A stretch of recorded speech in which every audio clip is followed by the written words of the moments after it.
So now अब colloid, सबसे पहले तो हम उसका ब्रीफ सुनेंगे, ठीक है। कोलॉइड्स कहाँ कहाँ पर और कौन कौन सी रेंज ऑफ एप्लीकेशंस में यूज होते हैं पहले तो, ठीक है। Suppose we are dissolving a certain amount of common salt or sugar in water. What we are going to prepare? Salt dissolving in a water. What we are preparing? Solution. चाहे वो salt हो या sugar हो, लेकिन apart from that, salt sugar तो हमारे घर में भी होता है। सपोज मैंने सैंड प्लस वाटर मिक्स किया, तो सॉल्यूशन बनेगा या नहीं? नहीं बनेगा। क्यों? क्योंकि वो नीचे जाके स्टक हो जाएगा, वो सेडिमेंट हो जाएगा, तो वो सॉल्यूशन नहीं है। एक सेकंड देखते हैं एक और चीज।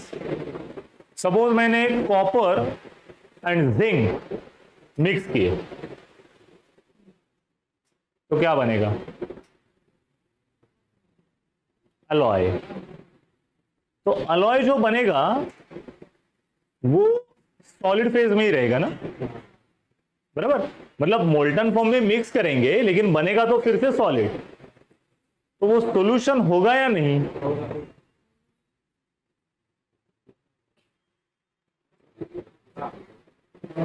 होगा, कंफर्म होगा।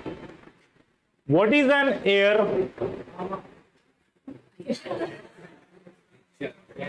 हाँ करेक्ट, मिक्सचर ऑफ गैसेस, जिसमें O2 है, N2 है, CO2 है, SO2 है, SO3 है, सारे गैसेस है।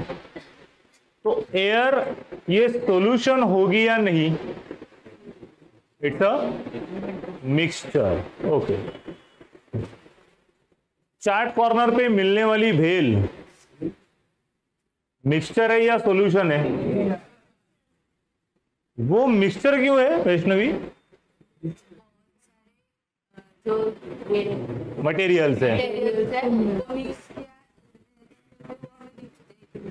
ओके। ये क्राइटेरिया सब लोगों ने सुना। भेल में बहुत सारे इंग्रेडिएंट्स जो है वो मिक्स किए हुए रहते हैं, फिर भी हमें वो दिखते हैं, बराबर। What you said, air is a mixture. Not only you, the whole batch said air is a mixture of different gases. तो gases दिखते किधर है?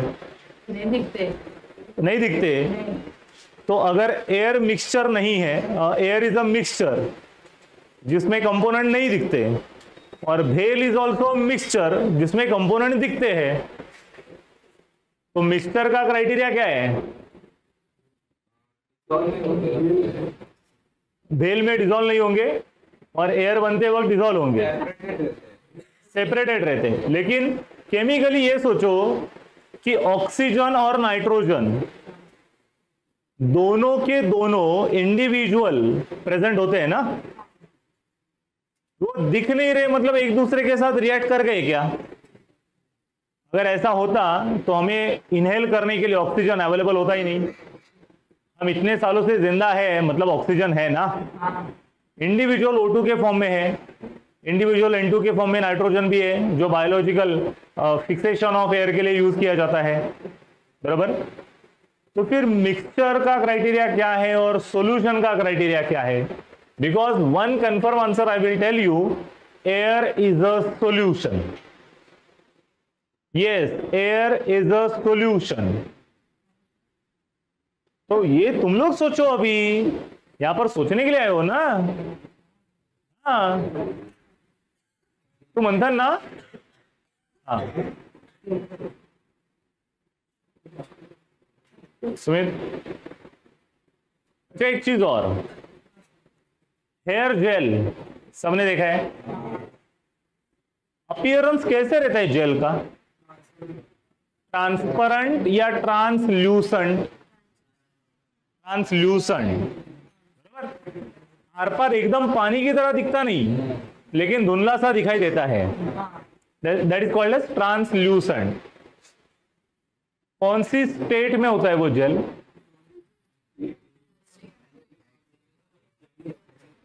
100% सॉलिड भी नहीं है और 100% लिक्विड भी नहीं है, तो सेमी सॉलिड। लेकिन इतना तो कंफर्म है कि इसमें सॉलिड और लिक्विड दोनों प्रेजेंट है ना। हाँ, तो क्या किसमें मिक्स किया गया है, सॉलिड को लिक्विड में या लिक्विड को सॉलिड में? दोनों एक साथ कभी नहीं हो सकते। लिक्विड में सॉलिड नहीं, सॉलिड में लिक्विड डिस्पर्स किया है।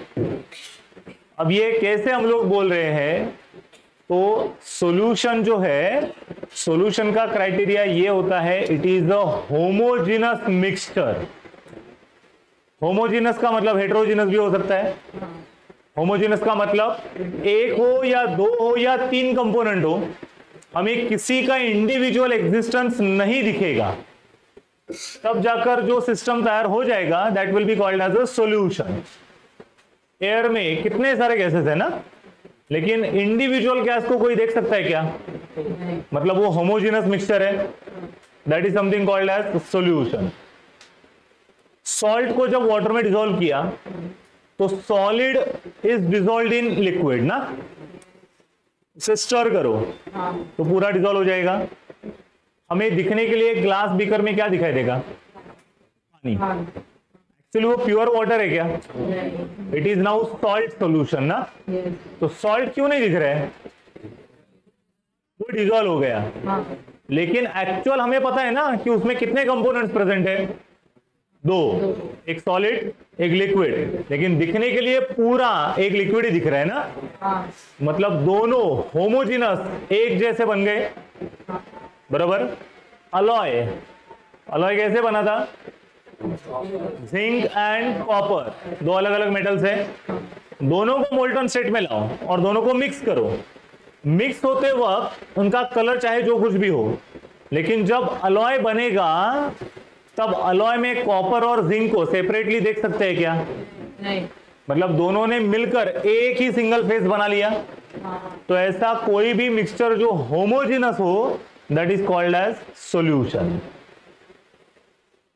इसलिए bhel is not a solution, it is purely a mixture, जिसके इंग्रेडिएंट्स कंपोनेंट्स हम फिजिकल मेथड से भी सेपरेट कर सकते हैं, बराबर। लेकिन एयर से O2, N2, CO2, SO2 को सेपरेट करना इजी है क्या? नहीं, बिकॉज इट्स अ सॉल्यूशन। समझा? डाउन। कोलॉइड्स के लिए सबसे पहले लिखो statement, it is a special type of solution, it is a special type of solution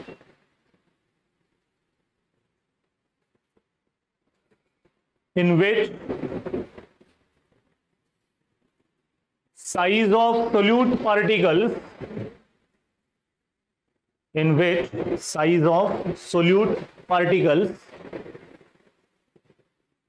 is greater than true solution,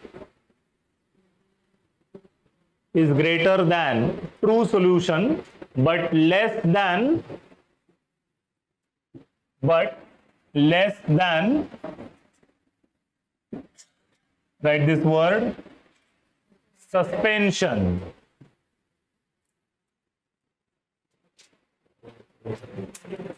अब इस स्टेटमेंट का सीधा मतलब ये हुआ, पहले पार्ट में जो हम लोगों ने लिखा है that colloid is a special type of a solution, और उसे कंपेयर किसके साथ किया है?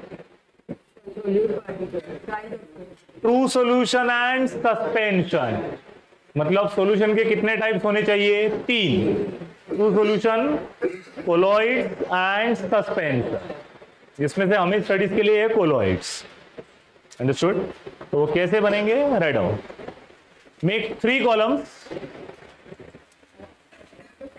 3 कॉलम में फर्स्ट कॉलम में लिखो title true solution,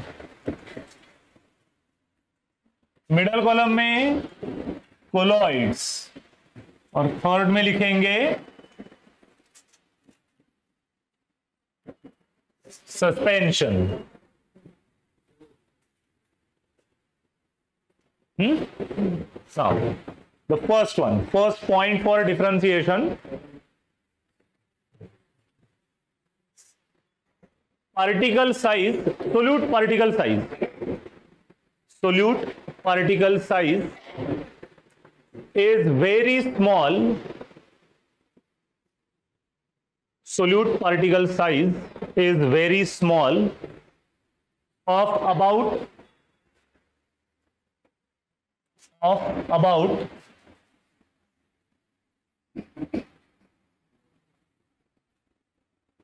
less than 1 nanometer, of about less than 1 nanometer. Colloids में लिखेंगे पार्टिकल साइज इज, कोलॉइड्स में particle size is in between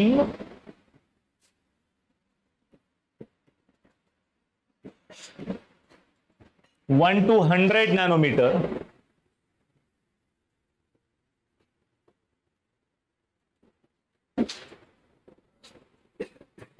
and in suspension particle size is greater than 1000 nanometer. Particle size is greater than 1000 nanometer. Second point for differentiation. Second में लिखेंगे they do not exhibit, true solution में they do not exhibit like this Tyndall effect. They do not exhibit Tyndall effect.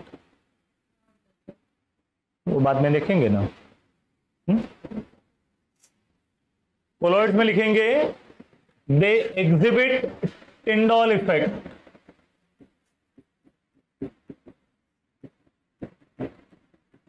They exhibit Tyndall effect. Suspension में फिर से लिखेंगे they do not exhibit Tyndall effect.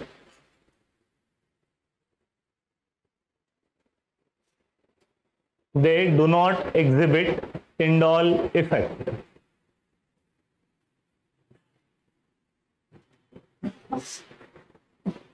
Third distinguishing point. In true solution, write down they are homogeneous. They are homogeneous.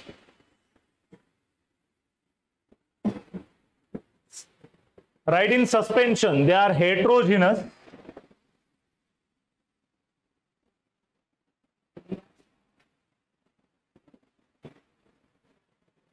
They are heterogeneous. Colloids में लिखेंगे they are apparently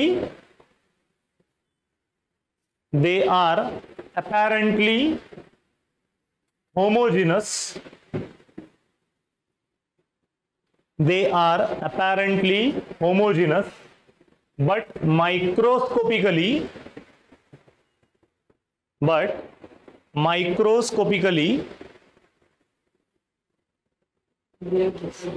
heterogeneous. They are apparently homogeneous but microscopically heterogeneous. अब इन तीनों का मतलब क्या क्या है? पहले तो ट्रू सॉल्यूशन में एग्जाम्पल लिखोगे. फोर्थ एग्जाम्पल लिखेंगे सॉल्ट प्लस वाटर. सस्पेंशन में लिखेंगे सैंड प्लस वाटर. और कोलॉइड्स में लिखेंगे soap plus water.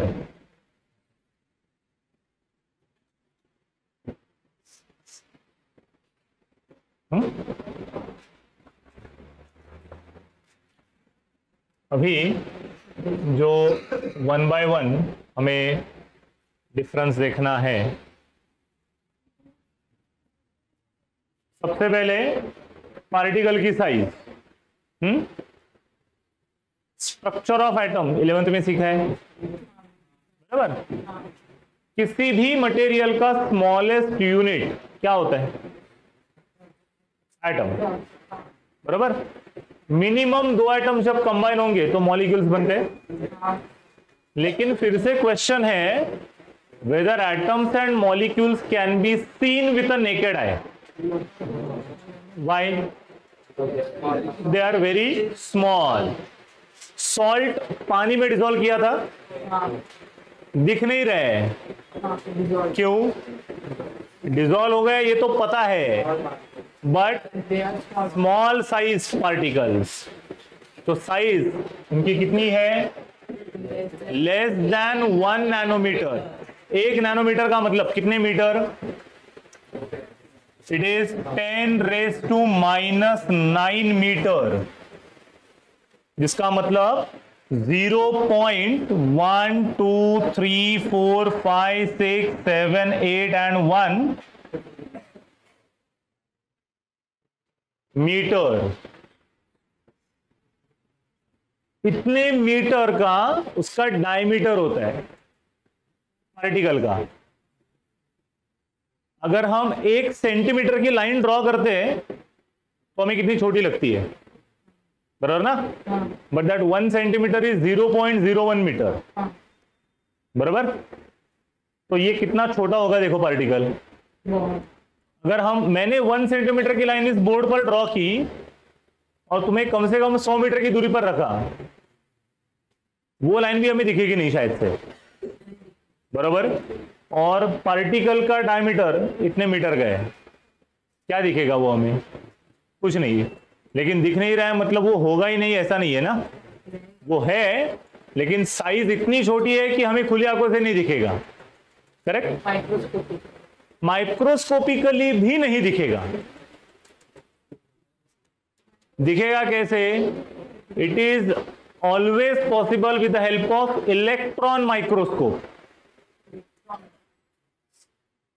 Normal microscope जिसमें हम बायोलॉजी के सैंपल्स देखते हैं, वो किसकी वजह से पॉसिबल होता है? विजिबल लाइट की वजह से, सनलाइट। सनलाइट में भी माइक्रोस्कोप में लेंस रहती है ना, उसका काम क्या है? एनलार्जमेंट ऑफ इमेज, बराबर। उसमें भी वो नहीं दिखेगा, वो दिखेगा सिर्फ इलेक्ट्रॉन माइक्रोस्कोप में, जिसमें instead of visible light electrons ही आते हैं। लाइट बीम नहीं आएगा, इलेक्ट्रॉन का बीम आ जाएगा, और तब हमें वो पार्टिकल्स के लेयर्स दिखाई देंगे। That's why they are too small in size. वहीं पर सैंड प्लस वाटर में पार्टिकल की साइज देखो कितनी लिखी है? Greater than 1000 nanometre. मतलब इतना तो पक्का है कि इससे बड़े साइज वाले पार्टिकल्स है वो, बराबर। जब सैंड प्लस वाटर मिक्स करके उसे स्टर करेंगे अच्छे से, जब तक वो सारे सैंड पार्टिकल्स नीचे सेटल डाउन नहीं होते, तब तक हमें सारे सैंड पार्टिकल्स मस्त एकदम फ्लोट होते हुए दिखाई देते हैं ना, as if they are suspended in a solution. That's why the type of solution is called as suspension. लेकिन वो खुली आंखों से दिखेंगे, क्यों? क्योंकि पार्टिकल की साइज बड़ी है। लेकिन अब ये सोप प्लस वाटर हमने एग्जाम्पल तो लिखा है, उसका एक बेस्ट एग्जाम्पल है कोलॉइड का मिल्क। हाँ, मिल्क इज अ कोलॉइड। कैसे? तो मिल्क में फैट्स होते हैं, प्रोटीन्स होते हैं, विटामिन्स भी होते हैं, पानी भी होता है। लेकिन ये सारा कंटेंट हमें मिल्क बैग से, जब हम लोग मिल्क एक किसी कंटेनर में पोर करते हैं, तो जब पोर किया और मतलब नेक्स्ट मोमेंट पर मैंने केसीन जो प्रोटीन होता है वो अलग किया, फैट अलग किया, विटामिन अलग किया, ऐसा कुछ होता है क्या? जब हम उसे उबालते हैं तो ऊपर फैट का लेयर जमकर आता है ना, मलाई। कहाँ से आया वो? मिल्क से ही आया, मतलब वो फैट पहले से प्रेजेंट है ना, लेकिन वो दिखता है क्या, नहीं। लेकिन आया ना बाहर। हाँ। तो सबसे लास्ट एग्जाम्पल के ऊपर जो पॉइंट लिखा है, they are apparently homogeneous but microscopically, apparently का मतलब होता है दिखने के लिए। मिल्क दिखने के लिए सिंगल फेज है ना, हाँ। लेकिन एक्चुअल उसमें 2 या 3 या 4 अलग अलग कंपोनेंट्स प्रेजेंट है, वो किसके नीचे ऑब्जर्वेबल होंगे, माइक्रोस्कोप के नीचे। Understood, very clear. मतलब जो दिखता है। सस्पेंशन में पार्टिकल साइज क्लियर दिखेंगे। सस्पेंशन का एक और एग्जांपल बताता हूं। कफ सिरप होता है ना, कफ सिरप, हमें जो मतलब नाउ वी आर एडल्ट्स, बराबर, still you are teenagers but after 18 probably, मतलब after 18 we are considered as fully grown adults. लेकिन जब टीनेजर में, स्पेशली स्कूलिंग मतलब 9th और 10th में जब जाते हैं, तो हमें ना अगर कफ कोल्ड हुआ तो डॉक्टर एक कफ सिरप देता है, which is very bitter in taste, बराबर। और वहीं पर अगर एक न्यू बॉर्न फीटस है, 1 महीने का बच्चा, उसे कफ हुआ तो उसे डॉक्टर कफ सिरप देता है क्या, नहीं देता। लेकिन फिर भी अभी कुछ एलोपैथिक मेडिसिन दिए जाते हैं और उनका कफ सिरप का कलर एकदम baby pink colour, orange colour, ऐसे कुछ रहता है। हाँ, इवन उनकी उस कफ सिरप की बोतल पर लिखा हुआ भी होता है, शेक वेल बिफोर यूज। ऐसा क्यों? जो कफ सिरप पीते हैं उस पे नहीं लिखा होता। करेक्ट, उनको जो कफ सिरप दिया जाता है ना, उनको सपोज दिन में 3 बार देना है, तो सुबह 7 बजे दिया और वो बॉटल क्लोज करके रख दी, तो दोपहर को जब वो बॉटल देखेंगे ना, तो हमें बॉटल में सबसे नीचे एक लेयर दिखाई देता है और ऊपर एक क्लियर सॉल्यूशन रहता है। तो एक्चुअल मेडिसिन कौन सा है, तो वो जाना चाहिए ना बॉडी में, कैसे जाएगा, लेकिन जब शेक करेंगे तब वो पार्टिकल सस्पेंड हो जाएंगे, that is called as suspension. समझा? Yes. So now next one is this do not exhibit Tyndall effect. अब ये टिंडॉल इफेक्ट क्या है, ये जब कोलॉइड्स की प्रॉपर्टी शुरू होगी तब हम लोग पढ़ेंगे। For a time being homogeneous और हेट्रोजेनस का डिफरेंस समझाए। होमोजेनस का मतलब 1 सिंगल फेज, हेट्रोजेनस में अलग अलग कंपोनेंट्स दिखाई देंगे। सोप प्लस वाटर, कभी देखा है सोप सोल्यूशन? सोप सोल्यूशन जो होता है ना, वो ट्रांसपेरेंट होता है क्या? एक सेकेंड, वो नहीं होता, ठीक है। सैंड प्लस वाटर भी मिक्स करके देखा रहेगा, मतलब मिट्टी मिक्स की, तो जब सैंड मिक्स करते हैं तो उसमें से लाइट पास होगा या नहीं? सैंड प्लस वाटर में से नहीं होगा, नहीं होगा, बराबर है, नहीं होगा। रादर सैंड प्लस वाटर एक बीकर में भर के रखा है, स्टोर करके रखा हुआ है, जब तक वो सारी सैंड नीचे सेटल नहीं होती तब तक हमें बीकर के आर पार कुछ दिखाई नहीं देगा, बराबर। जब वो सारे पार्टिकल सेटल होंगे, ऊपर क्लियर कट वाटर आ जाएगा, तब तो वो ट्रांसपेरेंट हो जाएगा, लेकिन तब तक नहीं, कुछ नहीं। That is something called as opaque, बराबर। ये भी एक डिफरेंस लिखना है, ये ओपेक होते हैं। True solution, salt plus water mix करो, ग्लास बीकर के आर पार कुछ दिखाई देगा या नहीं? दिखाई देगा, दैट रिमेन्स ट्रांसपेरेंट। लेकिन सोप प्लस वाटर मिक्स करो, थोड़ा सा दिखाई देगा, धुंधला सा, क्लियर कट होता है क्या वो? तो वो ट्रांसपेरेंट है क्या? नहीं, सैंड वाटर की तरह ओपेक है क्या? नहीं। तो वो बीच वाली स्टेज है ना, दैट इज कॉल्ड ट्रांसल्यूसेंट, जैसा हेयर जेल होता है। Around that 4th point. हाँ जो भी है, ट्रू सॉल्यूशन में लिखेंगे इट इज ट्रांसपेरेंट,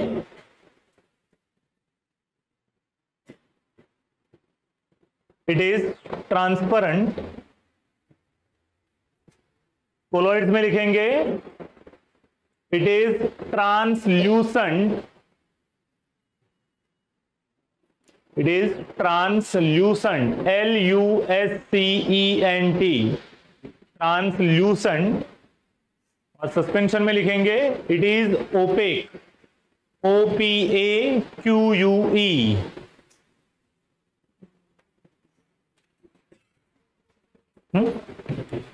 अभी टॉपिक लिखेंगे सॉल्यूशन।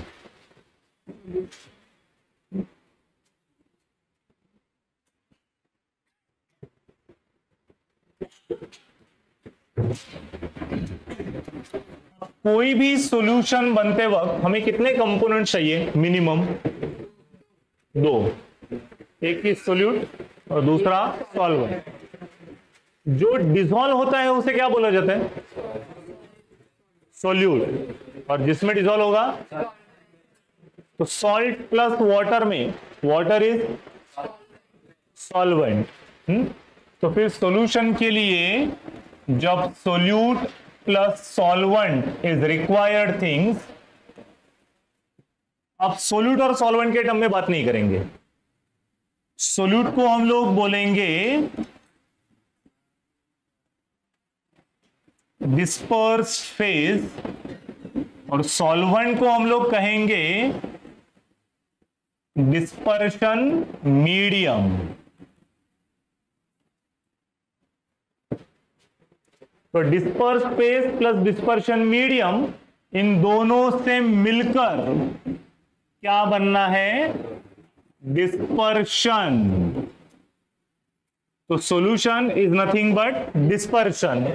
सोल्यूट को आप कहेंगे डिस्पर्स फेज, सॉल्वेंट को कहेंगे डिस्पर्शन मीडियम। तो सॉल्ट क्या होना चाहिए? डिस्पर्स फेज, बराबर ना? Gas in gas, gas dissolved in gas is dispersion, क्योंकि एयर इज अ सोल्यूशन ना। Of what type? Gas in gas. तो डिस्पर्स फेज भी गैस है और डिस्पर्शन मीडियम भी गैस ही होगा। तो सॉल्यूशन कितने टाइप के बन सकते हैं देखेंगे। सोल्यूट क्या क्या हो सकता है? Solid, then liquid and gas. लेकिन सॉल्वेंट जो है, solid can be dissolved in solid, can be dissolved in liquid, can be dissolved in gas, बराबर। तो यहीं पर हमें कितने टाइप के सॉल्यूशन मिल गए? 3। तो वैसे लिक्विड भी सॉलिड, लिक्विड और गैस में डिसॉल्व हो सकता है, और गैस भी सॉलिड, लिक्विड और गैस में डिसॉल्व हो सकता है। तो हमें कितने टाइप के सॉल्यूशन मिल जाएंगे? 9। अंडरस्टूड? जिसमें से solid in solid example would be alloy. Solid in liquid example would be salt plus water, and solid in gas जिसका एग्जाम्पल है स्मोक। अभी व्हीकल से जो एग्जिट पाइप से स्मोक निकलता है ना, ब्लैक कलर का, अब उसमें निकला जो है वो गैस ही है। लेकिन अगर कोई एक ऑब्जेक्ट एक व्हीकल के एग्जिट पाइप के सामने ही आकर रहा तो वो काला हो जाता कि नहीं? गैस तो कब का निकल गया, तो वो ब्लैकन क्यों हुआ? उसमें जो पार्टिकल्स थे उसकी वजह से, कार्बन पार्टिकल। तो solid was dispersed in gas, तो ये स्मोक हो गया। Liquid in solid example is Gel. Liquid in liquid. Example is, you just have to tell me what is C2H5OH? Alcohol. Ethanol. Ethanol plus water. Liquid in liquid. इसलिए तो human beings consume करते हैं, बराबर ना? Alcoholic beverages. And liquid in gas क्या example होगा? Liquid in gas it is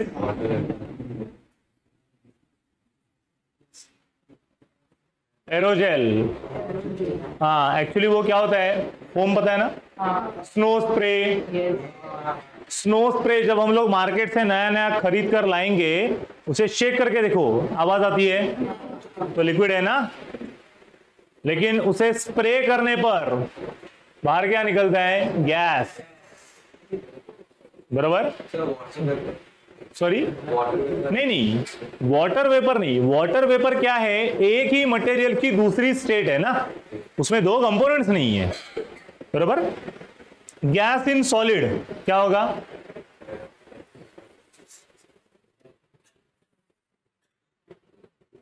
gas in solid it is foam. हाँ, वो जो स्प्रेज आते हैं ना, वो दो तरीके के आते हैं. सॉलिड गैस भी होता है, लिक्विड गैस भी होता है. Even you must have seen perfumes जो होते हैं, परफ्यूम्स या डिओज. तो डिओज में स्प्रे करने पर लिक्विड ड्रॉपलेट्स बाहर आते हैं कि नहीं? But what is inserted in that? Gas, isn't it? Then gas in liquid का एग्जांपल क्या होगा? Which is very common. Gas in liquid का example very common, cold drinks. या थम्स अप या पेप्सी का लिड ओपन करते ही gas निकलता है ना. So that is gas dissolved in liquid. Carbonated drink जिसे हम लोग बोलेंगे.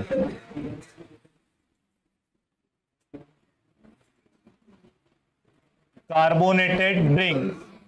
और गैस इन गैस का एग्जांपल था air. So these are the examples of 9 different types of solutions. चलिए समझे सभी को? Copy down fast. Write down next topic. Properties of colloids. Properties of colloids. उसमें फर्स्ट प्रॉपर्टी पढ़ेंगे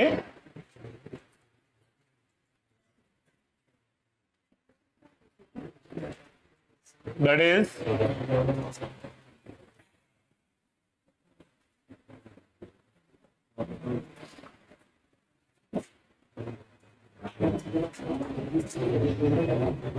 optical property.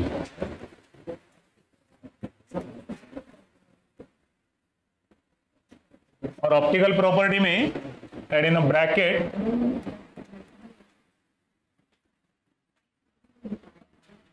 टिंडॉल इफेक्ट.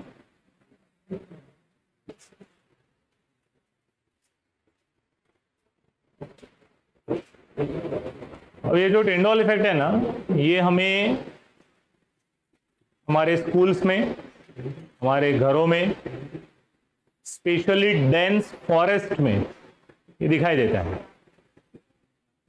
सपोज एक sunny day, अच्छा खासा sunlight निकल आया है और हमने हमारे घर की जो विंडो है, सपोज वो है ईस्ट फेसिंग. मतलब जैसे ही विंडो ओपन करेंगे sunlight is going to enter. हमने विंडो थोड़ा सा ही खोल के रखा तो बहुत ही छोटा सा बीम ऑफ लाइट अंदर आता है और इस छोटे से बीम में हमें बहुत सारे डस्ट पार्टिकल्स दिखाई देते हैं. वहां पर मैकेनिज्म एक्चुअल में क्या हुआ? फॉर एग्जांपल, लाइट की वजह से डस्ट पार्टिकल्स दिखाई दिए या डस्ट की वजह से लाइट दिखाई दिया? यही अब तक पढ़ते आ रहे हैं, बराबर ना? लाइट जिस ऑब्जेक्ट पर गिरती है वो ऑब्जेक्ट दिखाई देता है, बराबर। अगर ऐसा है तो वो जो डस्ट जो हमें एक छोटे से बीम ऑफ लाइट में दिखाई देती है, हाँ, वो बाहर तो कितना सनलाइट है घर के बाहर, वहां पर क्यों नहीं दिखाई देते डस्ट? क्योंकि घर के अंदर अंधेरा भी होता है, चलो मान लेंगे। लेकिन डेंस फॉरेस्ट में अंधेरा होता है क्या? होता है, शैडोज आती है, बरोबर ना? तो एक्चुअल में मैकेनिज्म ऐसा नहीं है कि लाइट की वजह से डस्ट पार्टिकल्स दिखाई दिए, डस्ट की वजह से लाइट का पाथ विजिबल हो रहा है। तो डस्ट ने ऐसा कुछ तो लाइट के साथ करके रखा है जिसकी वजह से उसका पाथ विजिबल हुआ। तो वो क्या किया है, लाइट कौन से मैकेनिज्म सिखा सकता है? 10th में हम लोगों ने 2 पढ़े हैं, एक लेंस में पढ़ा है और एक रिफ्रैक्शन। एक तो रिफ्लेक्शन कि प्लेन पर जैसे लाइट आती है वैसे ही रिफ्लेक्ट हो जाती है, और दूसरा रिफ्रैक्शन पानी में जाने के बाद, बराबर। पानी में जाने के बाद लाइट अपना पाथ बदल देता है, change of path of light is refraction, this is something called as reflection, बराबर। One more phenomena is there, total internal reflection की वजह से रेनबो दिखाई देता है, बराबर ना? है तो वो रिफ्लेक्शन ही। एक तीसरा मैकेनिज्म जो है वो है डिस्पर्शन, प्रिज्म। एक व्हाइट लाइट प्रिज्म के अंदर जाना और बाहर आते वक्त क्या आता है, 7 लाइट्स, मतलब विबग्योर आता है। एक व्हाइट लाइट को प्रिज्म ने क्या किया, 7 अलग अलग कलर्स में डिस्पर्स करके रखा ना।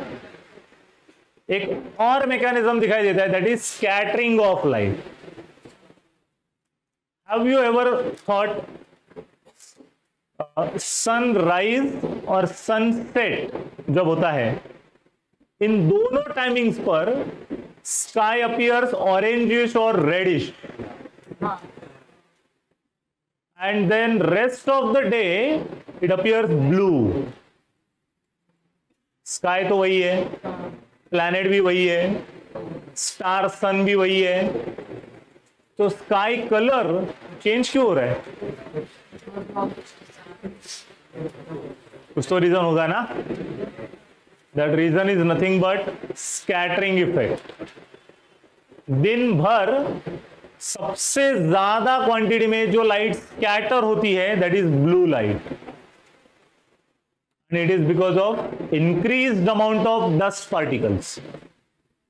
बहुत सारे लोग एटलीस्ट इन मुंबई सुबह 4, 4:30, 5 बजे मॉर्निंग वॉक के लिए निकलते हैं।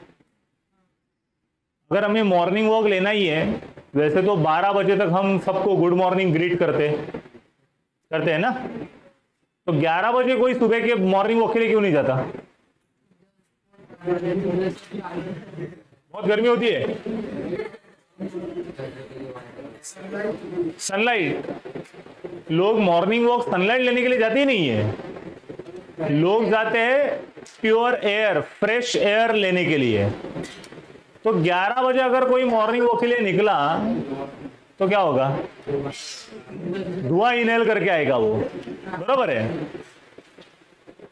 हम मुंबई जैसे मेट्रोपॉलिटन सिटी में रहने वाले लोग सुबह 6, 6:30 बजे के बाद रोड पर गाड़ियों का आना जाना शुरू हो जाता है, लोगों की चहल पहल भी शुरू हो जाती है। लेकिन जितना मूवमेंट ज्यादा होगा, उन सारी मोशंस की वजह से रोड पर जो धूल या मिट्टी जो होती है, जो रात के टाइम में सेटल हो चुकी होती है, उसका फिर से ऊपर एटमॉस्फेयर के लेयर्स में आना शुरू हो जाएगा। लेकिन सनराइज और सनसेट के टाइमिंग में क्या होता है? धूल या मिट्टी इतनी ज्यादा क्वांटिटी में रहेगी क्या?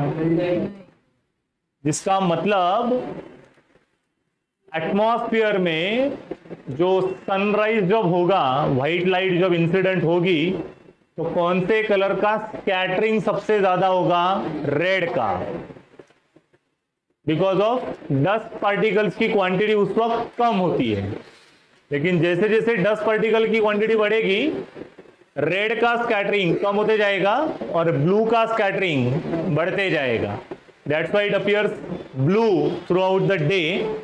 लेकिन सनसेट के टाइमिंग में देखो, सनसेट के टाइमिंग में फिर से एक बार, अगर गांव में रहते हैं तो गांव में लोग अपने सारे काम धंधे खत्म करके घर पे जाते रहते हैं, गाड़ियों की चहल पहल भी बंद हो चुकी होती है, तो दिन भर जितनी डस्ट एयर में थी वो फिर से सेटल होना शुरू हो जाता है, तो कॉन्सेंट्रेशन ऑफ डस्ट डिक्रीजेस, तो फिर से स्कैटरिंग कौन से लाइट का होगा? रेड का। लेकिन ये जो स्कैटरिंग है ये कौन करता है? डस्ट के पार्टिकल्स, जिसकी वजह से लाइट का पाथ विजिबल हो जाता है। इस इफेक्ट को बोला जाता है टिंडॉल इफेक्ट। और ये टिंडॉल ही नाम क्यों? Because it was discovered by sir John Tyndall, तो उनके नाम से ये इफेक्ट जाना जाता है। Understood? Head on. First point in that, it was discovered by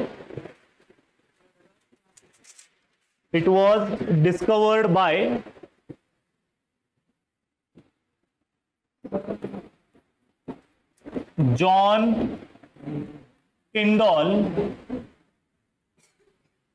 It was discovered by John Tyndall. It is the phenomenon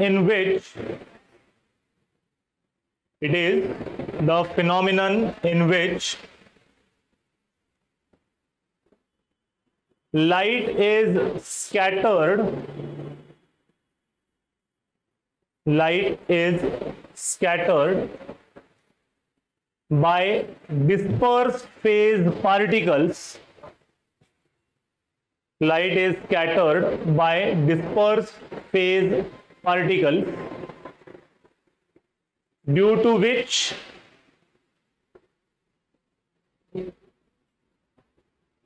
path of light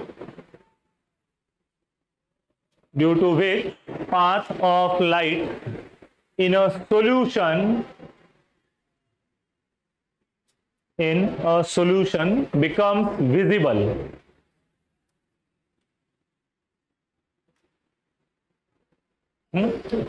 Read the statement.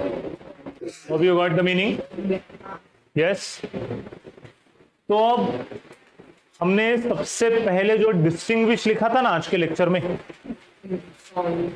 True solution, colloids and suspension. Tyndall effect कौन बता सकता है? देखो,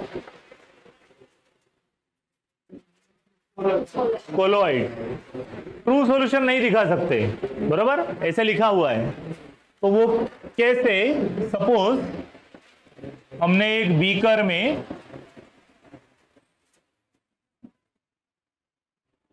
salt plus water fill करके रखा है,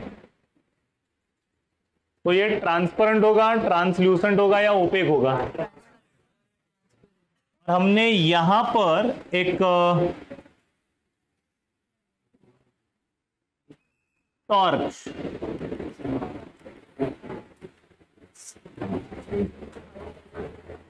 हम लोगों ने ऑन किया, जिसकी लाइट बीम की इंटेंसिटी बहुत अच्छी खासी है।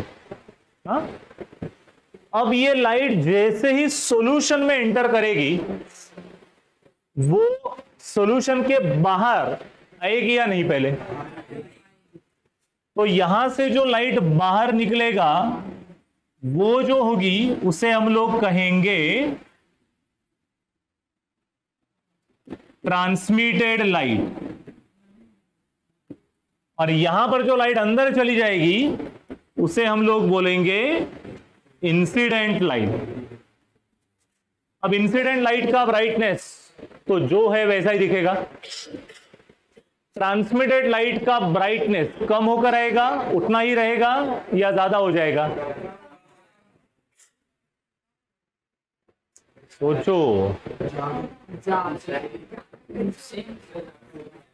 पहले तो ज्यादा होने का कोई चांस है ही नहीं, क्योंकि हम सॉल्यूशन के बाहर आने वाले लाइट के बारे में सोच रहे हैं ना। अंदर हमने कोई इलेक्ट्रिक सप्लाई वगैरह, वोल्टेज वगैरह कुछ सप्लाई किया है क्या? नहीं।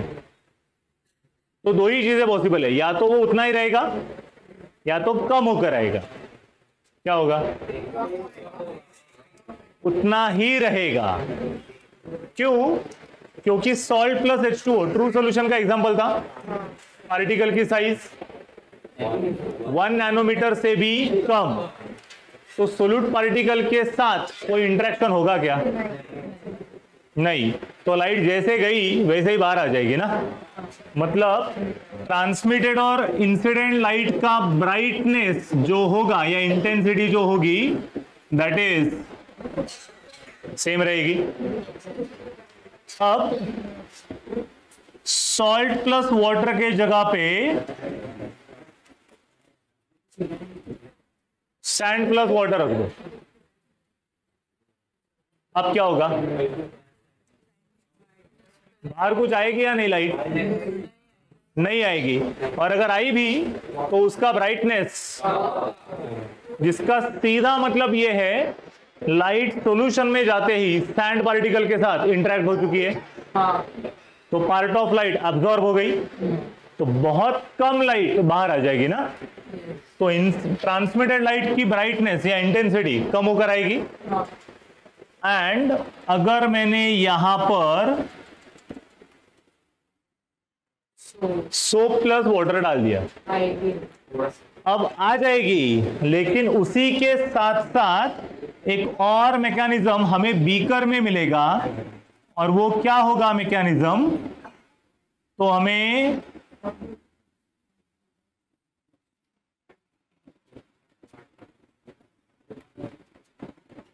ये जो ट्रायंगुलर जोन मैंने बनाया है, इस जोन के अंदर बहुत सारे सोप के पार्टिकल्स यहां वहां मूव होते हुए दिखाई देंगे। जब सोप का सॉल्यूशन बनाया तब ये पार्टिकल्स दिखते हैं क्या? तो लाइट डालते ही पार्टिकल्स दिखना शुरू हुआ। It is same like window से सनलाइट एंटर हुआ और डस्ट पार्टिकल्स दिखाई दिए ना। लाइट की वजह से डस्ट या डस्ट की वजह से लाइट, तो यहां पर भी सोप पार्टिकल की वजह से लाइट विजिबल हो गया ना। तो सोप पार्टिकल्स ने क्या किया? लाइट को स्कैटर करके रख दिया। This is something called as Tyndall effect. Understood? Very clear? तो इसमें यहां पर जो कोन तैयार होगा, कोन, इस कोन को ही एक दूसरा नाम है, that is called as Tyndall cone. Understood? Very clear? Draw this exam diagram for your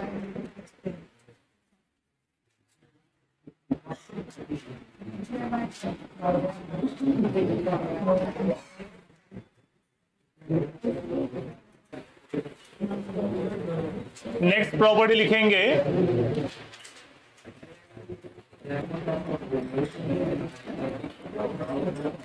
kinetic property, और ब्रैकेट में लिखेंगे Brownian motion. Brownian motion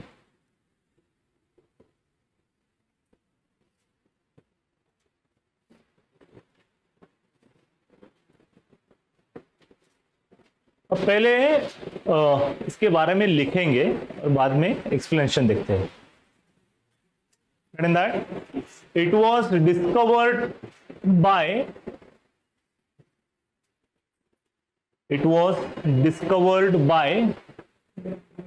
Robert Brown. It was discovered by Robert Brown, B-R-O-W-N, Brown. Second point, colloidal particles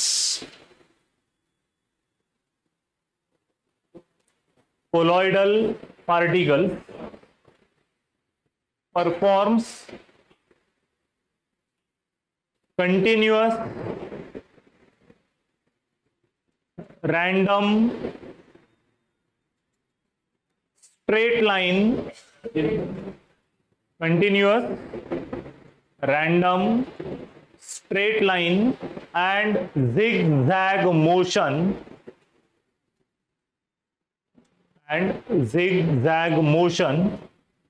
which is known as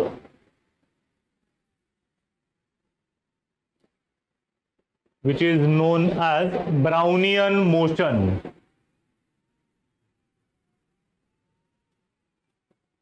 Which is known as Brownian motion.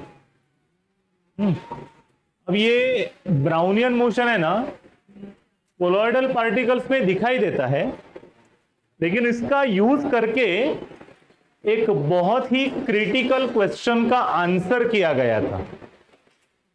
What was that critical question?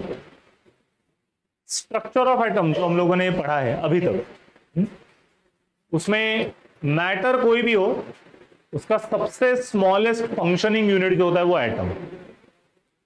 Minimum 2 atoms combine होकर molecules बनेंगे. Suppose कोई एक element दिया हमें, element like carbon, nitrogen, oxygen, उसका smallest unit क्या होता है? एटम या मॉलिक्यूल? एटम. तो molecule is the smallest unit of what? Compound. Water compound है ना? कैसे बनता है? H2O, मतलब H2 एंड O2, दो अलग अलग एलिमेंट्स को कंबाइन करके कंपाउंड्स बना लेते हैं. लेकिन जब हम लोग ऑन पेपर H2O लिखते हैं, this whole is representing what? Molecule of water ना.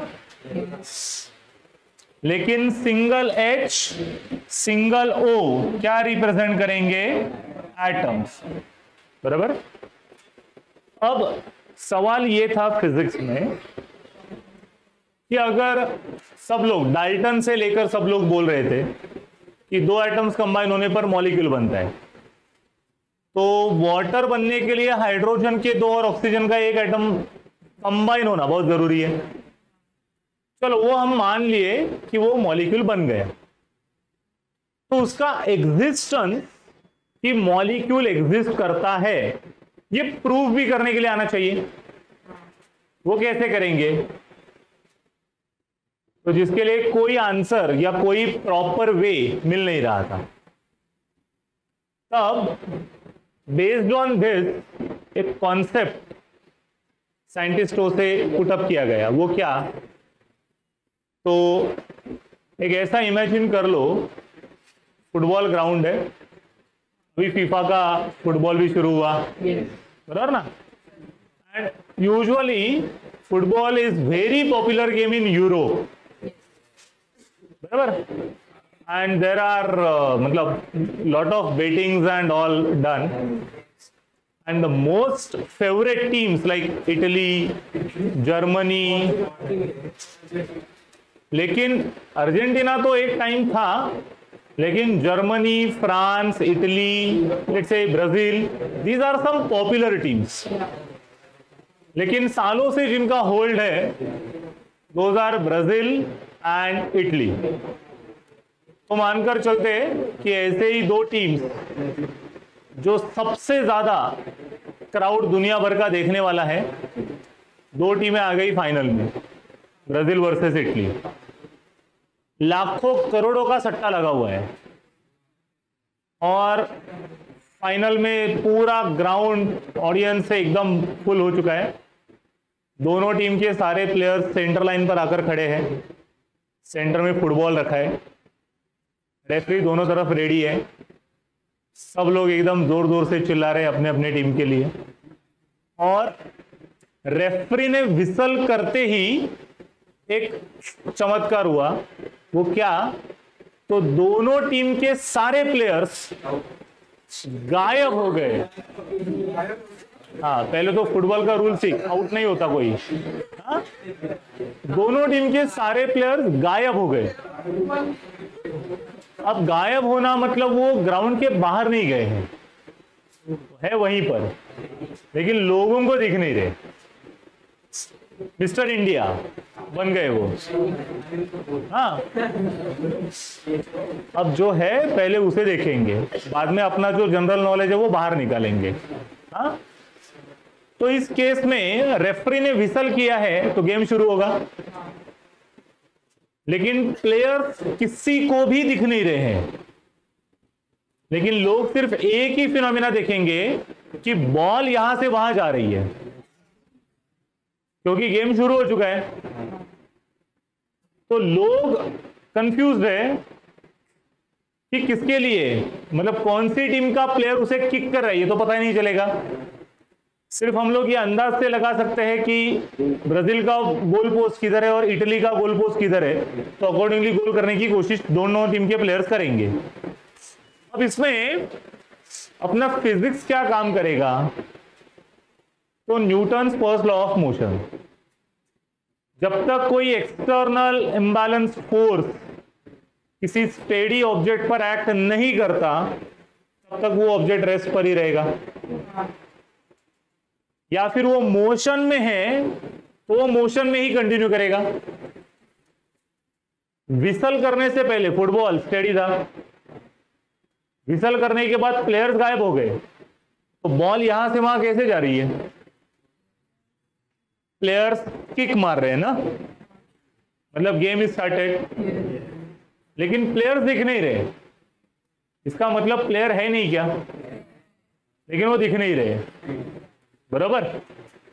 अब ऐसा ही एक्सपेरिमेंटल प्रूफ रॉबर्ट ब्राउन ने ढूंढ के निकाला। कैसे? फ्लावर्स के सेंटर में जो येलो कलर के पोलन ग्रेन पार्टिकल्स जो होते हैं, उसने से बहुत सारे पार्टिकल्स ग्लास बीकर में पानी लेकर उसमें डाल दिए, तो धीरे धीरे वो पोलन ग्रेन के पार्टिकल्स अपनी मोशन लेते हुए नीचे सेटल हो जाते हैं। टाइम लेते हैं लेकिन जाते हैं।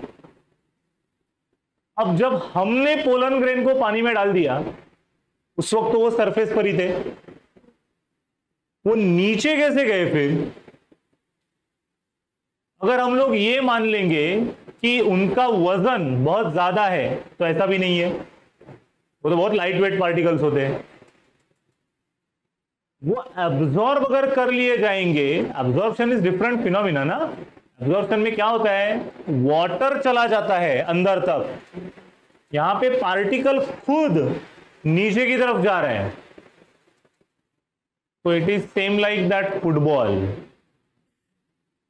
isn't it? क्योंकि वाटर हम लोगों ने लिया हुआ है ना, वाटर का स्मॉलेस्ट यूनिट क्या होगा?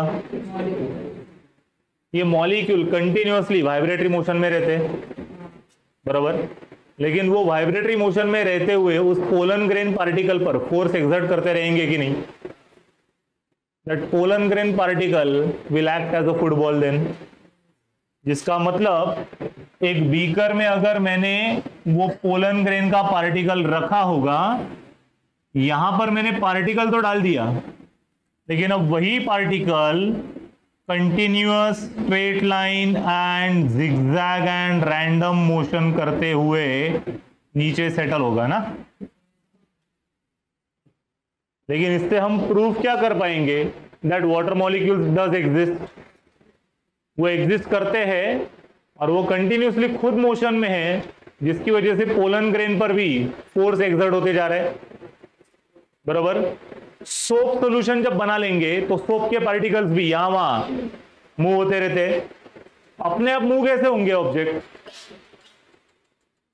दूसरा कोई तो फोर्स एक्सर्ट करेगा तब जाकर वो मूव होंगे ना, isn't it? तो अगर ये अपना डिस्पर्स्ड फेज पार्टिकल है, तो यहां पर जो डिस्पर्शन मीडियम के मॉलिक्यूल्स होंगे, ये डिस्पर्शन मीडियम के मॉलिक्यूल्स ही इस डिस्पर्स फेज पार्टिकल पर फोर्स एक्सर्ट करते रहेंगे।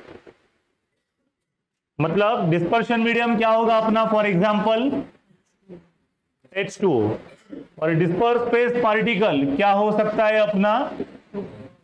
तो सोप के पार्टिकल पर कौन से मॉलिक्यूल फोर्स एक्सर्ट करेंगे? H2O के, जिसकी वजह से सोप पार्टिकल्स की continuous straight line random and zigzag motion perform होती रहेगी। इस मोशन को बोला जाता है कौन सी? Brownian motion. Understood? Spread out. In next para, it is observed that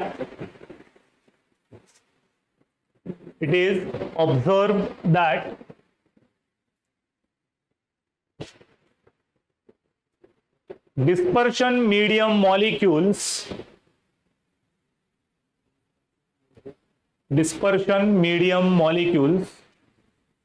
in bracket solvent molecules, dispersion medium molecules in bracket solvent molecules exert an imbalanced force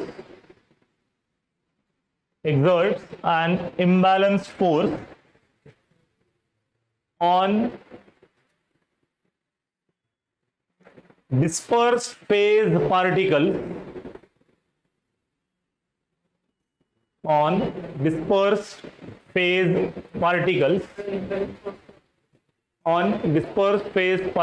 that is solute particles,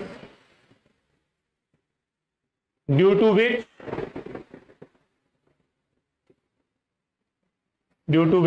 they are in constant motion,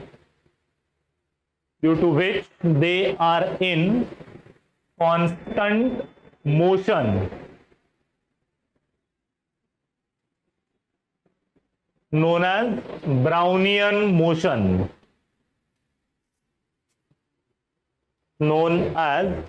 Brownian motion. Now this diagram.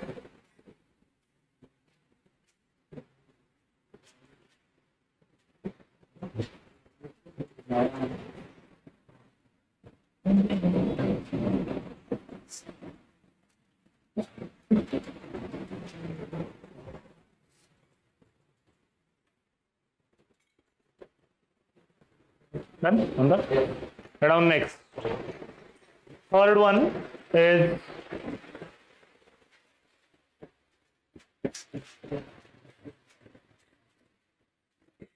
electrical properties.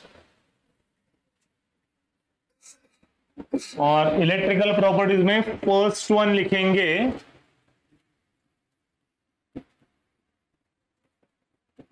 Electrophoresis.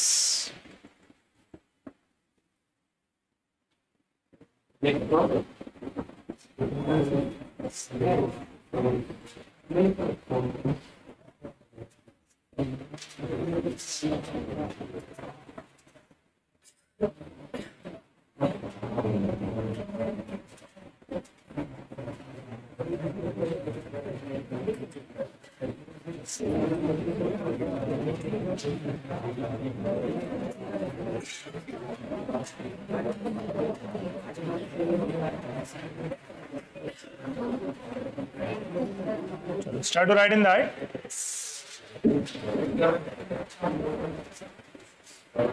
A phenomenon in which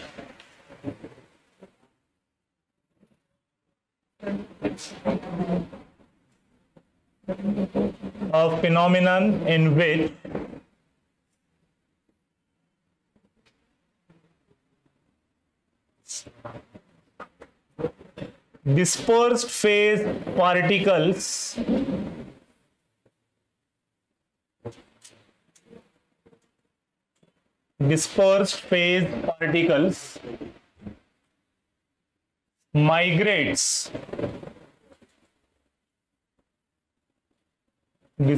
phase particles migrates under the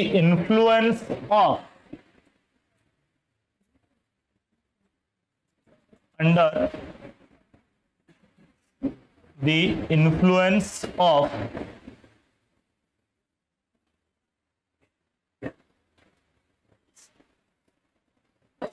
applied electric field, under the influence of applied electric field.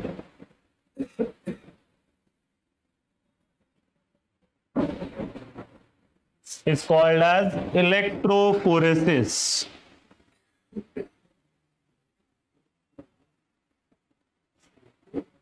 Is called as electrophoresis.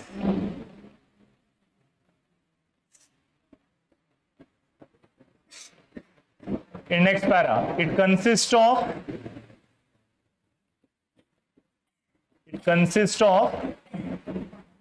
a U-shaped tube. It consists of a U-shaped tube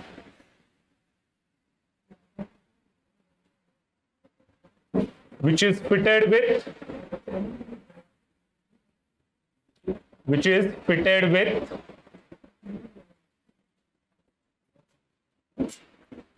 platinum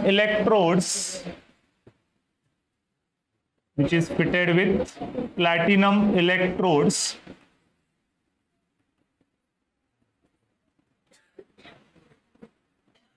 in its two arms.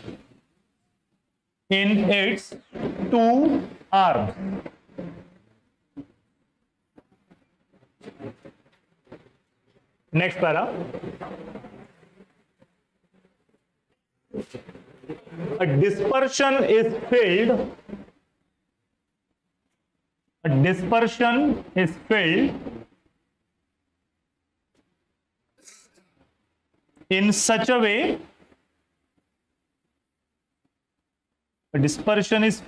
in such a way that liquid level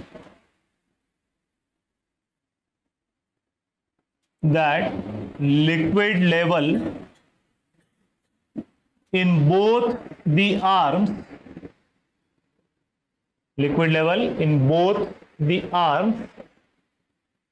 is equal.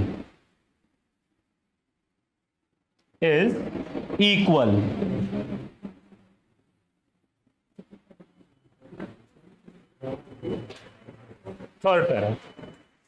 When an electric field is applied,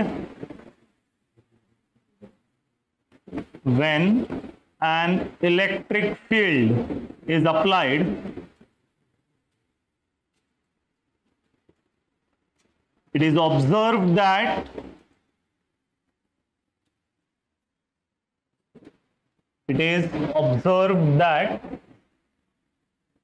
liquid level in one of the arm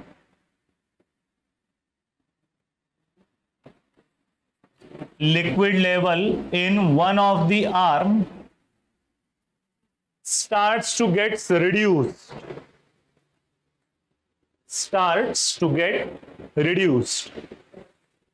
indicating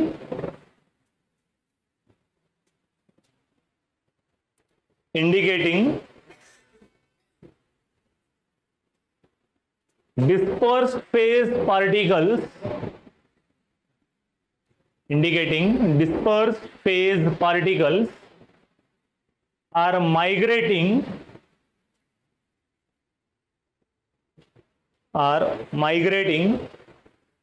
towards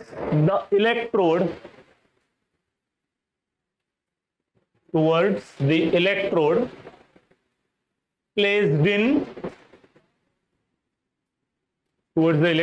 placed in another arm.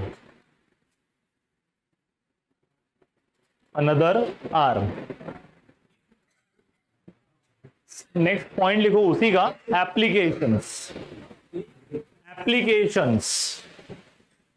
Applications का मतलब electrophoresis कहां पर use किया जाएगा.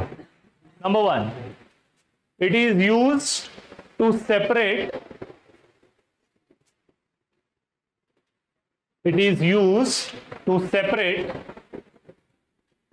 two or more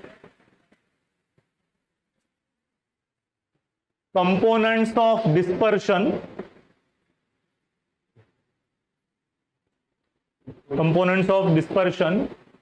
having different charges.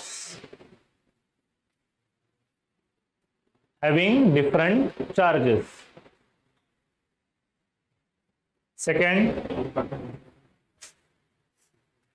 to determine to determine the charge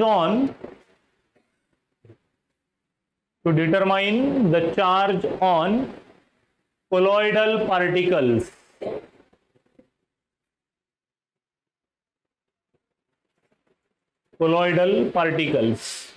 Or for precipitation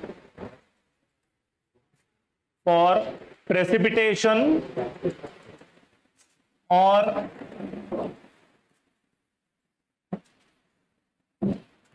at this word coagulation, for precipitation or coagulation of colloids. हो गया सबका draw करके? Yes, okay. अब सबसे पहले तो डायग्राम में क्या है वो देख लेते हैं। As you can see that it is a U-shaped diagram. It's a tube, U-shaped tube, जिसमें दो प्लैटिनम के इलेक्ट्रोड्स फिक्स किए हुए हैं। पिंक कलर में जो बताया है that is our dispersion. Dispersion का मतलब क्या है? सॉल्यूशन, जिसमें दो कंपोनेंट्स होंगे, disperse phase and dispersion medium. Disperse phase का मतलब सोल्यूट, डिस्पर्शन मीडियम का मतलब सॉल्व। ये जो प्लैटिनम के इलेक्ट्रोड्स है ये प्लस माइनस मतलब बैटरी से कनेक्टेड है। जिस पर पॉजिटिव चार्ज होता है that will be acting as cathode, sorry positive charge is anode and negatively charge is cathode. अब जैसे ही यहां पर ये इलेक्ट्रिकल कनेक्शन फिक्स किए, इलेक्ट्रोड्स फिक्स किए हैं, अभी डायग्राम में ना हमने डायरेक्टली इफेक्ट बताया है। ये इफेक्ट क्या है? लिक्विड लेवल देखो दोनों आम में सेम नहीं है, बराबर, लेकिन लिखते वक्त क्या लिखा है हमने?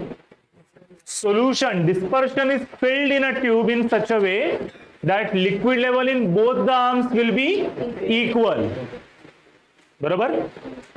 तो इलेक्ट्रिक फील्ड अप्लाई करने से पहले ये लिक्विड लेवल, पिंक कलर जो है वो इसी के लेवल पर रहना चाहिए।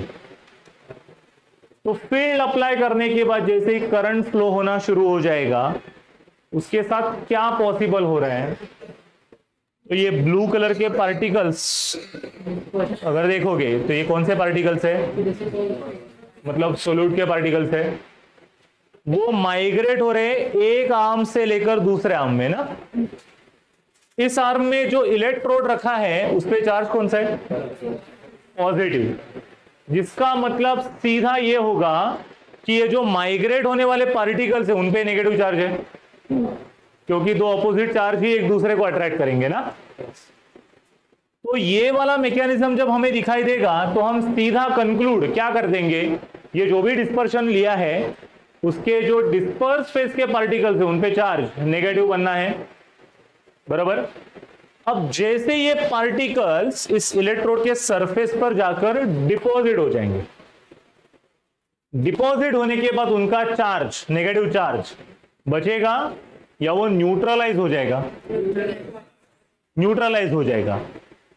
अब पहले एक एटम गया, दो एटम्स गए, तीन एटम्स गए, ऐसे तो एटम्स की क्यू बन जाएगी ना।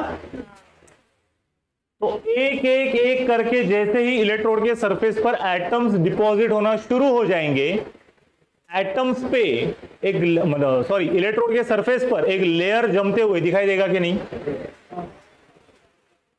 ये सारे के सारे एटम्स कहां से आ रहे हैं? डिस्पर्शन से। जब सॉल्यूशन में थे तो कौन सी फेज में थे? लिक्विड। जब सरफेस पर पहुंचे तो कौन सी स्टेट में गए? सॉलिड। ये लिक्विड टू सॉलिड बनने का जो मैकेनिज्म है that is called as precipitation. मतलब ये जो टेक्निक है ये हम प्रेसिपिटेशन के लिए यूज कर सकते हैं, जो हमने एप्लीकेशन में लिखा भी है, बराबर। It is use for precipitation और कोएगुलेशन, बराबर। अब ये एक्चुअल हो क्या रहा है यहां पे? जब दोनों लिक्विड सेम लेवल पर थे तब एक आर्म में लिक्विड लेवल कम होना शुरू कैसे हुआ? तो इसका एग्जांपल हम लोग देख सकते हैं। एक बीकर में ना एक बीकर में सॉल्ट प्लस वाटर रखा है। अब ये सॉल्ट प्लस H2O का यहां से लेकर यहां तक वॉल्यूम है। इसमें से किसी भी एक तरीके से ना सॉल्ट को बाहर निकाल लो। कोई एक केमिकल मेथड हम लोगों ने यूज की और सॉल्ट को बाहर निकालना शुरू किया। तो जैसे ही सॉल्ट बाहर निकलते जाएगा, वाटर की लेवल उतनी रहेगी या कम होते जाएगी? होते जाएगी ना। जब ये दोनों लिक्विड्स पहले से एक लेवल पर थे, उसके बाद जैसे ही करंट पास किया, पार्टिकल्स दूसरे या किसी एक इलेक्ट्रोड की तरफ माइग्रेट होना शुरू हो गए। जिसका मतलब क्या है, सॉल्यूशन से लेकर सॉल्ट पार्टिकल्स बाहर जा रहे हैं ना। तो लिक्विड लेवल किसी एक आर्म में कम होते हुए दिखाई देगा, लेकिन जिस आर्म में लिक्विड लेवल कम होगा, माइग्रेशन ऑफ पार्टिकल दूसरे आर्म की तरफ होना कंफर्म है। अगर हमें लिक्विड लेवल इस आर्म में कम मिलता तो कंक्लूजन क्या करते? माइग्रेशन नेगेटिव की तरफ हो रहा है या फिर पार्टिकल पे चार्ज पॉजिटिव है, बराबर। This process of migration of colloidal particles when the electric field is applied, the mechanism is called as electrophoresis.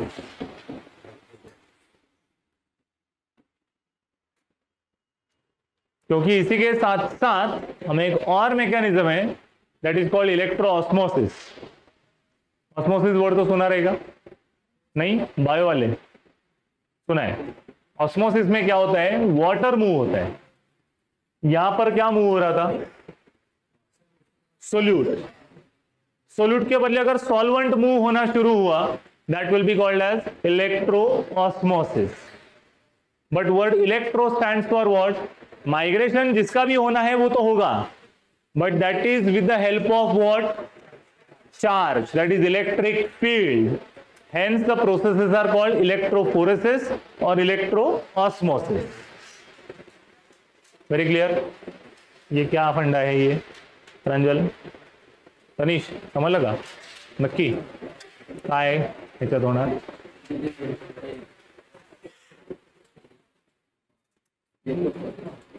क्या होगा उसमें? मराठीतून सांग बिंदास.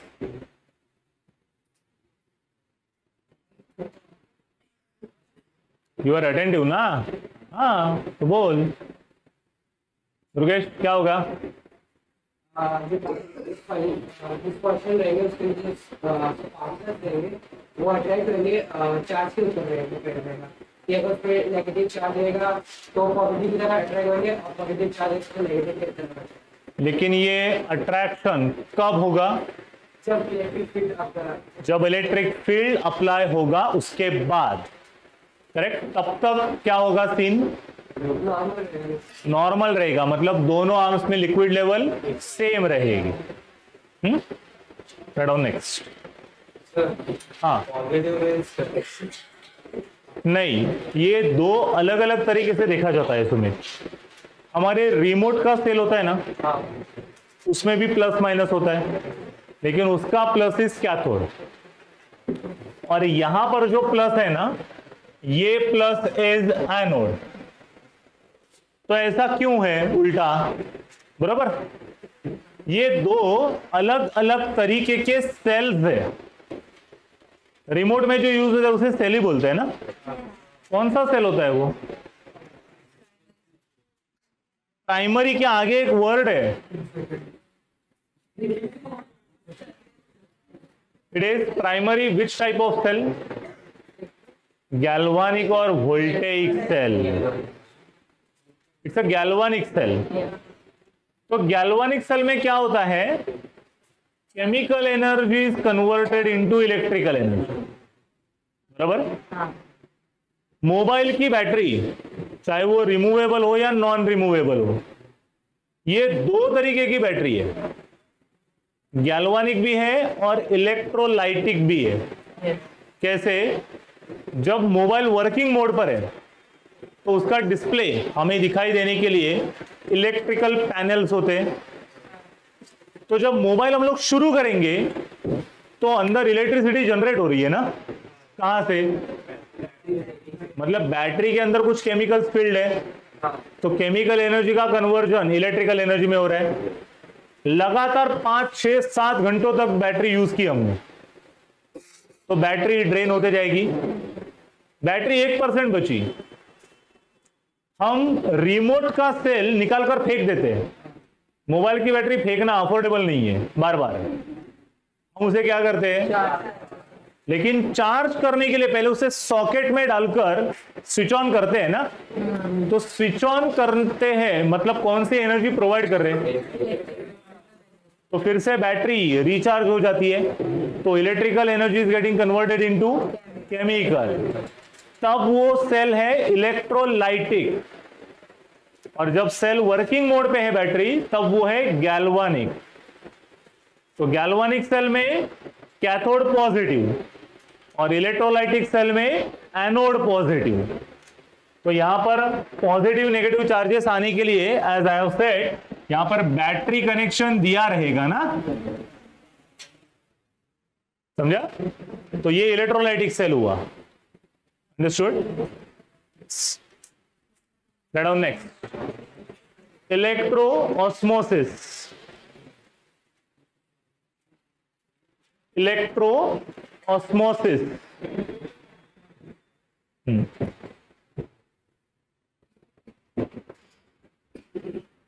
when in the presence of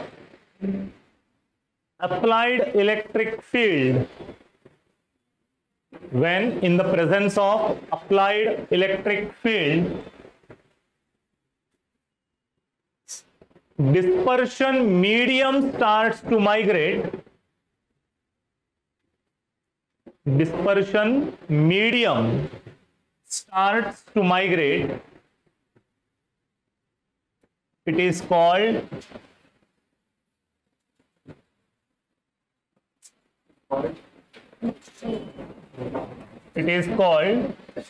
electroosmosis.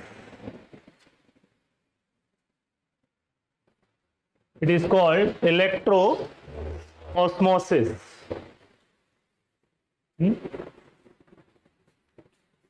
But on next topic, types of colloids. Types of colloids. Number 1.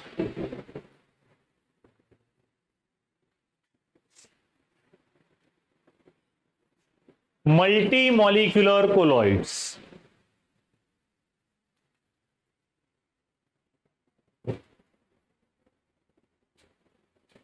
मल्टीमॉलिक्यूलर colloids. ये मल्टीमॉलिक्यूलर colloid, पहले तो तुमने कभी SOL सोल, शूज में जो होता है वो सोल नहीं, हाँ? सोल जो होता है gold sol, silver sol, sulphide sol, ये कभी सुना है? हमारे स्कूल में जब कॉम्पिटिटिव कुछ कॉम्पिटिशन्स होते हैं, उनके जो विनर्स होते हैं, फर्स्ट विनर गोल्ड मेडल, बराबर, ओलंपिक में जो दिया जाता है वो रियल गोल्ड होता है। अपना स्कूल गोल्ड देना शुरू करेगा, हाँ, तो बर्बाद हो जाएगा, बराबर ना? तो वो कौन सा गोल्ड मेडल होता है? पेंट या कोटिंग दिया हुआ ना, सोने का पानी हम लोग बोलते हैं उसे, बराबर। अब जहां पर गोल्ड ऑर्नामेंट्स बनाए जाते हैं, ज्वेलरी शॉप, एक्चुअल देखेंगे तो ज्वेलरी शॉप में जो हम लोग जाते हैं वो सिर्फ डिजाइन देखकर पसंद करके आते हैं, उसे ऑर्डर देकर आते हैं, लेकिन वो बनाता अपने सामने नहीं ना, वो बनाता फैक्ट्री में। वहां पर जो काम करने वाले लोग हैं ना, वर्कर्स, उन्हें एक स्टैंडर्ड इंस्ट्रक्शन दिया जाता है ज्यादातर फैक्ट्रीज में कि मतलब सपोज वो बहुत सारे जो एकदम ब्रांडेड ज्वेलर्स है, उनके यहाँ की जो ज्वेलरी होती है ना, वो भी एकदम स्पेशली डिजाइंड वगैरह ऐसे रहते हैं, जिसके बहुत सारे कॉस्ट होते हैं। तो हैंडमेड डिजाइन भी होते हैं, तो जिसके लिए वो वर्कर्स होते हैं, वो बार बार वो ऑर्नामेंट, वो सोने की चीज जो है वो अपने हाथ में यहाँ से वहां से यहाँ करते रहते हैं। तो सपोज सुबह 8-9 बजे वर्कर ने काम शुरू किया, दोपहर का 1 बजा खाना खाना है, तो खाना खाने से पहले वो वर्कर भी जो है वो अपने हाथ धो लेगा। तो उन्हें इंस्ट्रक्शन होती है, उन्हें एक पर्टिकुलर असाइंड कंटेनर में ही हाथ धोने हैं, जो व्हाइट कलर का पोर्सेलिन कंटेनर होता है। ऐसा क्यों? क्योंकि जो हैंडलिंग में जो गोल्ड पार्टिकल्स उनके हाथ पर लगे हुए हैं, वो उस वॉशिंग में कंटेनर में जाएंगे। At the end of day जितने सारे वर्कर्स हाथ धो लेंगे, उतना सारा गोल्ड नीचे सेटल होता है फिर से। तो वो सोना फेंक क्यों देगा, बराबर। लेकिन अब उसमें से पानी थोड़ा सा कम करो और फिर से उस मिक्सचर को स्टर करो, तो वो सैंड पार्टिकल की तरह हो जाएगा, क्योंकि गोल्ड पार्टिकल को वैसे तो नीचे सेटल होना है, बराबर। लेकिन जब हम उसे स्टर करेंगे तो पूरा गोल्डन येलो कलर का सॉल्यूशन हमारे सामने तैयार हो जाएगा। अब उसमें सिर्फ गोल्ड है या पानी भी है ना? That is something called as gold sol. Instead of water we can use another solvent also, suitable solvent, that is gold sol. लेकिन अब इस गोल्ड सोल में गोल्ड के कितने एटम्स कनेक्टेड होंगे? बहुत सारे, यही बोलेंगे। तो बहुत सारे मतलब क्या? मल्टी मॉलिक्यूलर ना, बराबर। तो मल्टी मॉलिक्यूलर कोलॉइड कैसे बनेगा? Bye combination of many atoms और मॉलिक्यूल्स, अंडरस्टूड। लेकिन वो एटम्स और मॉलिक्यूल्स इंडिविजुअल रहेंगे, क्योंकि इसी का नेक्स्ट टाइप जो है, जो हमें सीखना है, मैक्रो मॉलिक्यूलर कोलॉइड्स। मैक्रो का मतलब क्या होता है? बड़ा। प्रोटीन्स पता है ना? प्रोटीन्स स्मॉल साइज के मॉलिक्यूल्स है या लार्ज साइज के? Large. They are also called as polypeptides, अगर सुना रहेगा तो। Poly stands for what? Many. तो many peptide units are there. तो प्रोटीन का एक सिंगल मॉलिक्यूल भी लेंगे ना, उसमें बहुत सारी चेन्स होती है। So that is something called as macromolecule. हम राइस, कॉर्न, पोटैटो जो खाते हैं, उसमें सबसे ज्यादा कौन सा मॉलिक्यूल होता है? कौन सा कार्बोहाइड्रेट? नाम? स्टार्च। लेकिन स्टार्च, हम लोगों ने राइस इतना भी खा लिया और उस पर पानी पी लिया तो हमें एनर्जी लगती है। एक्चुअली एनर्जी गिविंग मॉलिक्यूल कौन सा है? ग्लूकोज। लेकिन खाते क्या है? स्टार्च ना। तो स्टार्च खाने पर, पानी पीने से हाइड्रोलिसिस की रिएक्शन होगी और बहुत सारे ग्लूकोज के यूनिट्स रिलीज होते जाएंगे। लेकिन एक स्टार्च में कितने सारे ग्लूकोज रहेंगे? बहुत सारे ना। लेकिन स्टार्च का साइज भी उतना ही बड़ा है। That is called as macromolecular colloid. लड़ाओ। मल्टीमोलिकुलर कोलॉइड में लिखेंगे, they are formed by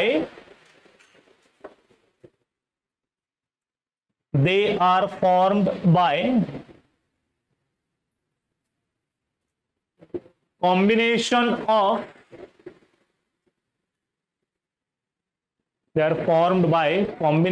of many atoms or molecules.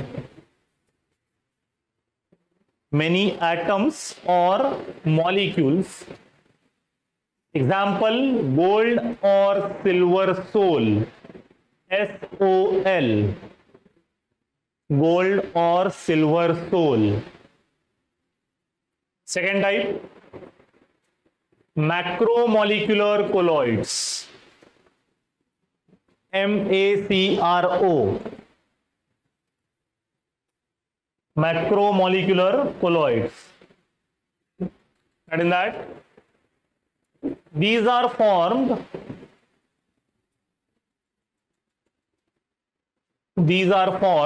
by high molecular weight polymeric compounds. By high molecular weight polymeric compounds. Example, proteins.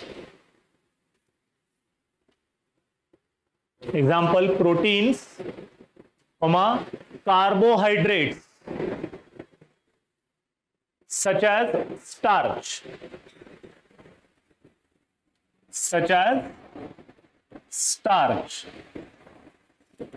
Third type लिखेंगे, the last for a day, associated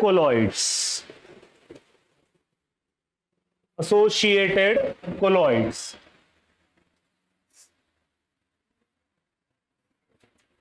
Right in that, हाँ, associated colloid में लिखो, these are formed by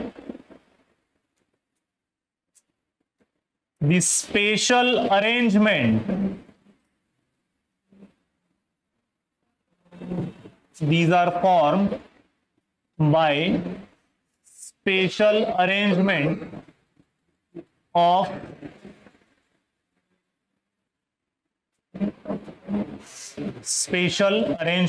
of colloidal particles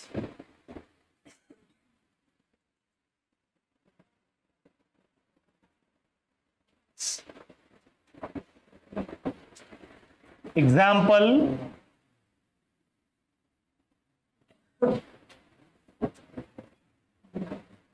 that on this micelle. Example, micelle. And draw the same diagram. इसका explanation हम next lecture में देखेंगे.